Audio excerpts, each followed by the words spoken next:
आए हुए नौटंकी के शौकीन दर्शक भाई, यो माताएं बहनें, आप सबको हमारी तरफ से, हमारी प्रीति स्वर संगीत पार्टी के सभी कलाकारों की तरफ से आप सबको प्यार भरा नमस्कार पहुंचे। साथियों, सबसे पहले आपसे हमारा परिचय लें। मैं कौन हूं और कहां का रहने वाला हूं और हमारा नाम क्या है। साथियों, मैं जिला आजमगढ़ गांव भैंसपुर का रहने वाला हूं और हमारा नाम इंस्पेक्टर अजीत सिंह है। मुझसे छोटी मेरी बहन है। बहन का नाम नीलम है। बहन हमारी बहुत छोटी थी, हम जानने लायक थे, तभी माँ बाप का स्वर्गवास हो गया। बहन की परवरिश हमने किया। आज हमारी बहन नीलम सयानी हो गई है और इस समय वो पढ़ाई भी कर रही है। साथियों, क्या बताएं, इस दुनिया में हमारी बहन के अलावा हमारे परिवार में और कोई नहीं है। अगर इस दुनिया में और कोई हमारा है तो एक हमारा दोस्त है जिसका नाम अमर है। अमर भैया हमारे बहुत अच्छे दोस्त हैं। दोस्ती क्या बताएं दोस्तों, जिस कॉलेज में हम पढ़ाई करते थे उसी कॉलेज में अमर भैया भी पढ़ाई करते थे। उसी कॉलेज में हमारी और अमर से दोस्ती हो गई। इतनी गहरी दोस्ती हो गई, हम लोग ऐसे रहने लगे कि जैसे एक माँ के दो बेटे रहते थे। अमर भैया पढ़ने लिखने में ज्यादा थे और उम्र में भी बड़े थे। हमें कॉलेज में बहुत समझाते थे। कहीं भी अगर पढ़ने लिखने में कमी हो जाती थी तो अमर भैया हमें लिख करके बताते थे और यही हमेशा कहते चले आए कि अजीत, मेहनत करना बहुत जरूरी है।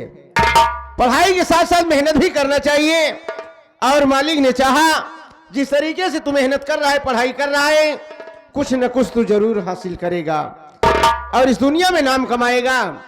आज हमारे अमर भैया की देन है, उन्हीं का आशीर्वाद है कि आपके सबके सामने मैं एक कानून की वर्दी में पहन कर खड़ा हूं। साथियों, क्या बताएं, अमर भैया कॉलेज से घर जा रहे थे। रास्ते में उनका एक्सीडेंट हो गया और उनके दोनों आंख की रोशनी चली गई। सुनने के बाद मैं दौड़ करके गया। अमर भाई हमें पकड़ के रोने लगा।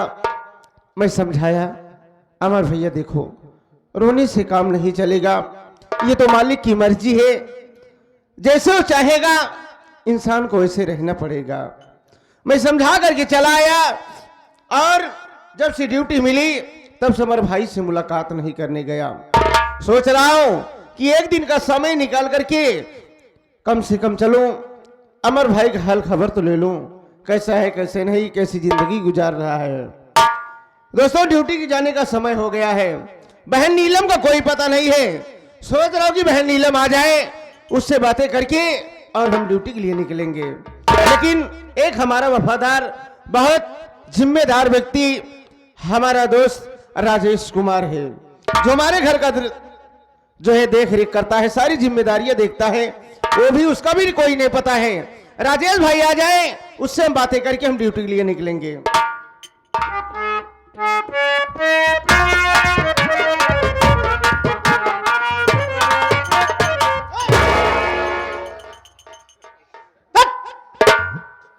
ओ हाँ, तुम्हारे के दिमाग का ढक्कन खुल जाएगा। क्या कर रहा है? उठा के अपना पैर हमारे सर पे रख रहा है। उठा के शूट करत रहे ना। शूट नहीं, तुम हमको बम मार रहे थे। अच्छा, हम बम मारत रहे। ये बता, हाँ, अबे तेरी लंबाई कम है, हाँ? 2 फुट से ज्यादा नहीं है, पैर उठाता है 5 फुट तक। 15 दिन में तेरी लंबाई छोड़ गया, ठीक है? हाँ। अच्छा ये बताओ, फौज की तैयारी करत रहे हम। अच्छा, कितक तैयारी? देखा था, फाट फूट गया है। फोर्स मतलब मिलिट्री तैयारी कर रहे हो? और क्या समझता है? लंबाई में बैर पास हो गया बे, शरीर में न हो बे। अखाड़ा में कूदत रहे, बस शरीर बैठ ही गया। ज्यादा जाते हो क्या? यार ऐसी बात तुम बोलते हो। पहली बात, उसे सूट नहीं कहते। अच्छा, उसे सलूट कहते हैं।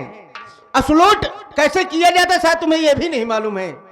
कैसे करा जा? सलूट का मतलब यह है राजेश भाई, हाँ, कि पैर जरूरत से ज्यादा नहीं उठाना चाहिए। अच्छा, जरूरत से ज्यादा पैर उठाई दे तो का हो जाए? अरे सब थोबड़ा बैंड हो जाएगा सामने वाले का। अच्छा, सामने वाला का थोड़ा बड़ा बैंड होगा।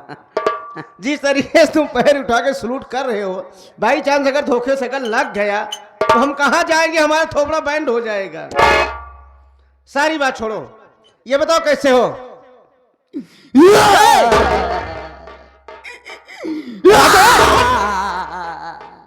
राजेश, क्या हुआ? राजेश भाई पर अबे बात क्या है? क्या क्यों रो रहा है? तुझे किसी ने कुछ कहा है? आज पहाड़े के माई हमारे ऊपर गिर गया है। पहाड़े के माई का उनके बाबू नाई खाली रहन का है? मुसीबत के पहाड़े के माई। अबे मुसीबत तुम्हारा पहाड़ टूट पड़ा ये कहा जाता है। क्या दिक्कत है? जबरदस्ती गिर के वही पर हम चोट हो गए। नहीं, ये बताओ तुम्हारी परेशानी क्या है, मजबूरी क्या है? परेशानी यह है कि आज हमारे गांव के प्रधान हमारे लैटरिन खाएंगे। फालतू बात करता है। सही कहा था। अच्छा ये बता, ग्राम सभा को प्रधान है, जब लोग पहले सोच लोग अपने मन का प्रधान चुनते हैं, ये प्रधान हमारे लायक है, इन्हें और दे करके इन्हें जिताया जाए ताकि हमारे जो सरकार का आया हुआ योजना हमको मिल सके। हाँ। यही गंदा काम करेंगे प्रधान जी? हम सही बताओ भैया। अभी पागल हो गया है क्या? कैसे लैट्रिन खा गए? आप एक बात समझे हमारे? हाँ हाँ बोल। जैसे मनरेगा में केहू काम करा था। हाँ हाँ। मनरेगा काम करे के बाद घरे बैठ जाता, प्रधान के पास पैसा आवा था। हाँ सही है। अगर प्रधान जी पैसा हम करना दे तो हम का कहा? अभी देख, तेरी बात हम समझ गए। ये रोजगार सेवक की कमी होती है। कमी होती है कि कभी कभी ऐसा होता है कि अपने आदमियों का फॉर्म भर देते हैं, उनका हाजिरी भर देते हैं, और जिनसे नहीं बैठता उनका हाजिरी नहीं लगाते हैं। इसका मतलब ये होता है कि मनरेगा का जो पैसा होता है, जो लोग काम किए होते हैं नरेगा में, वो पैसा नहीं आता है, तो लोग यही कहते हैं कि प्रधान जी हमारा मनरेगा खा गए। मनरेगा खा गए। हाँ। अगर कोई आदमी कॉलोनी भरवाए, अगर कॉलोनी पास हो जाए, अब वो कई आशा लग गया कि अब हमका कॉलोनी मिले वाली है। सही है। अगर वो कॉलोनी न पाए तो प्रधान जी के का कही? अबे फिर वही बात तू किया बेवकूफ। मतलब तेरे कहने का मतलब ये है, सही चीज तो यही है कि जैसे लोग आशा करते हैं ये प्रधान जी जीते हैं, हाँ। हमको आवास मिलेगा, हाँ। और उन्हीं के भरोसे पर रहते हैं, और वो प्रधान जी आवास पास नहीं करते हैं, हाँ। जो लिस्ट रहती है आवास वाला उसको नहीं भेजते हैं। जब नहीं आता है, आवास नहीं मिलता है, तो लोग गुस्से में ही कहते हैं कि प्रधान जी हमारी कॉलोनी खा गए। वही समय में एक हफ्ता पहले हम दौड़ धूप के इतना परेशानी में इतना कष्ट कई के हम लैटरिन भरवाए। सही है। लैटरिन भरवाए। अगर हमारे जब लैटरिन भरवाए, जब पैसा नहीं आए तो हम प्रधान जी के का कहबे? अबे यही कहेगा कि प्रधान जी हमारी लैटरिन खा। चलो वो हाथ वाले की दिमाग सही हो जाएगा। तो प्रधान जी हमारे लैटरिन खाएंगे, इनकी नहीं खाएंगे। उससे कहलवा रहा है। अबे कहने का यार ये सब बातें नहीं करना चाहिए। जो तुम ये सोचे थे कैसे प्रधान जी हजम कर जाए। अबे यार जो लैटरिन की बात कर रहा है, थोड़ा था पैसा हो तलक बात, थोड़ा था हो तलक बात यार। अबे पागल है क्या? अबे उसे लैटरिन, उसे टॉयलेट भी कह सकता है, शौचालय का पैसा भी कह सकता है। जो शौचालय का 12,000 सरकार की तरफ से आया था वो प्रधान जी खा गए। साला सीधा कह रहे हैं कि प्रधान जी हमारा लैटरिन खाएंगे। लेकिन गांव देश में शौचालय इज्जत घर नहीं कहते, डायरेक्ट कहते हैं भैया तो का लैटरिन मिली है कि नहीं मिली है। हाँ सही है। जब नहीं मिला हमारा सब पास हो गया तो लैटरिन के खाए प्रधान जी।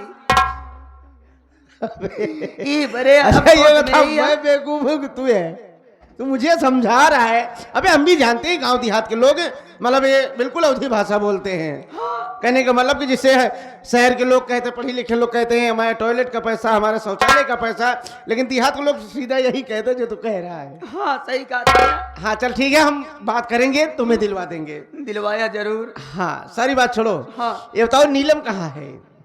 बेटी लीलाम। लीला का? अभी लीला नहीं, नीलम। अच्छा लीलम, हाँ नीलम कहाँ है? बिट्टी लीलम। हाँ दे नाम नहीं आता क्या? हाँ नीलम नी अंगुरिया के बतावा। एक एक अक्षर एक एक अक्षर। नी नी ल ला ये कौन स्वर में जाता अभी? नी अबे सत्यम तक चला गया ना ही बाटा हाँ। और हल्के पर दम बोल। नी नी नी ल ला मा माँ हाँ नीलामा। हाँ नीलामा। हाँ नीलम नीलामा सारे आएंगे पागल है कबे? हाँ अबे नीलामा नहीं नीलम। अच्छा लीलाम। हाँ नील अच्छा है तो सिर्फ बिट्टी कहो बस। हाँ बिट्टी बिटौआ। बिटौआ ये बता कहाँ है? हाँ अरे अरे अरे अरे नहीं जाएगी।